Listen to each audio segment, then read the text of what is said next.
Hey 4xe fans, let's talk about this Gladiator 4xe announcement that came out today. If you follow the internets and car stuff, you might see that Car and Driver announced that that Jeep has said that the Gladiator 4xe is coming out in 2025. And Car and Driver went on to speculate that the powertrain would be very similar to that of the Wrangler 4xe. And I'm going to say that it's probably not, and here's why. The big difference between the Wrangler 4xe, or the Wrangler and the Gladiator, of course, look very similar. They have very similar components. If you took a six-cylinder Gladiator and a six-cylinder Wrangler, they look very similar to each other in all aspects, except for that the Gladiator has a bed and the Gladiator has a bigger towing capacity. And this is where I think we have found a delay in the release of the Gladiator 4xe. Jeep, I think, ran into an issue with the Gladiator, and I don't think that they were able to just take the same powertrain and the whole system from the Wrangler and shift it over to the Gladiator because of towing capacity.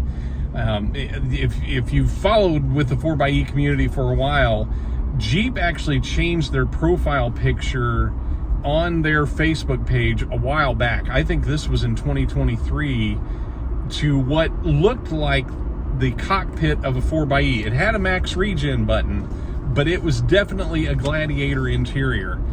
And we were, those of us that geek out about this stuff, we were geeking out because we could tell that really looked like a Gladiator 4xe interior. But I think Jeep ran into a problem, and that has to do with the hybrid system. If you don't understand how the hybrid system works on the 4xe, you have the standard 2-liter turbo engine, and you have what's called a P1 motor generator. That's how they identify the placement of the motor. Is P1 is on the front of the engine. The 4xe does not have a starter and it does not have an alternator. That motor does both of those functions. It's a motor generator, and that is a high voltage device. And there's another P2 motor generator in the front of the transmission. The 4xe does not have a torque converter. It has a clutch between the engine and the front of the transmission, and there's an electric motor in the front of the transmission. So that the combination of that clutch being out there that opens up when it's in electric mode decouples it from the gas engine, and that's where you get your torque converter function, is between that motor and the torque and that clutch. So here's where the problem comes into play. We know it has that the current Wrangler 4xe is 375 horsepower, 470 foot-pound of torque. That's due to the combination of the gas engine and the two electric motors. And they're both motor generators. You will hear people who talk about these things refer to those as motor generators, because they can be a motor, they can provide propulsion to the system, or they can be a generator and provide electrical energy to the battery through the IDCM. So both of them can do that. The P1 motor generator can only provide additional horsepower to driving the vehicle forward when the gas engine is running. If the gas engine's not running, the motor's not turning, and therefore that motor generator is out of the mix while it's in electric mode. The P2 motor generator is the only one providing propulsion, and there's no way for P1 to provide propulsion because it would have to spin the whole engine to provide horsepower to the drivetrain, if you get what I'm saying here. But when the gas engine is running, both electric motor generators can be generators or motors depending on demand at the time. Now, if you are driving down the road on a flat surface at any given time and the gas engine running, let's say you're going 400 miles, at any given time, both motor generators can switch between motor and generator function depending on what the system needs, the demand level that it is seeing at the time, and they can come back and forth. P1 especially can always be generating power to the, it can provide extra torque to the front of the engine if power demand is high enough, but then if power demand is low enough, it's providing electrical energy to the battery.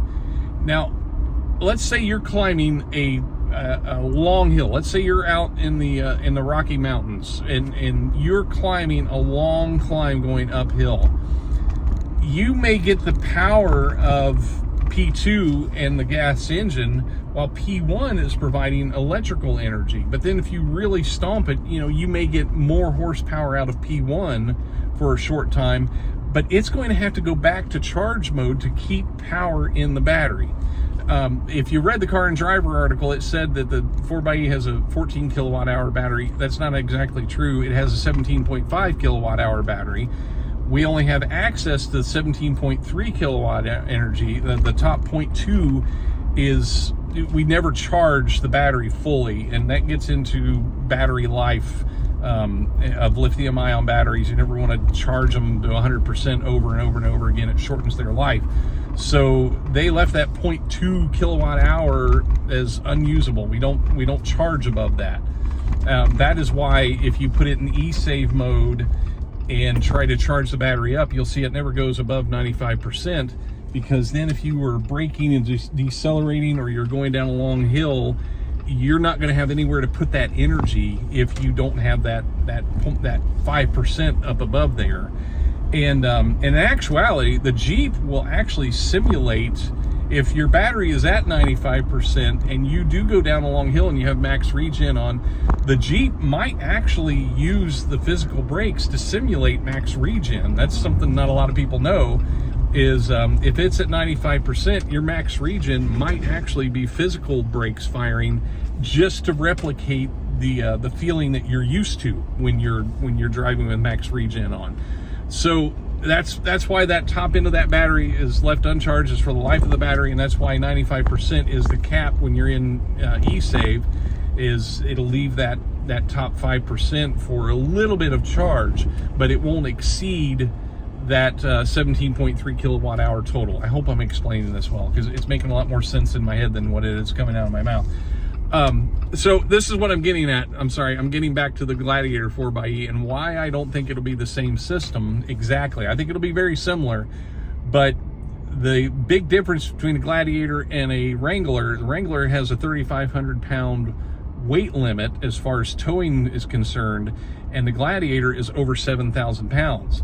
Now, going back to my example of climbing up a mountain while now pulling say a 5,000 pound trailer, there is going to come a point, like terminal velocity, if you will, there is going to come a point where the system can no longer charge because it's using all the power from P1 and P2 to maintain an electrical charge, and it won't be able to maintain that electrical charge and propel the vehicle forward.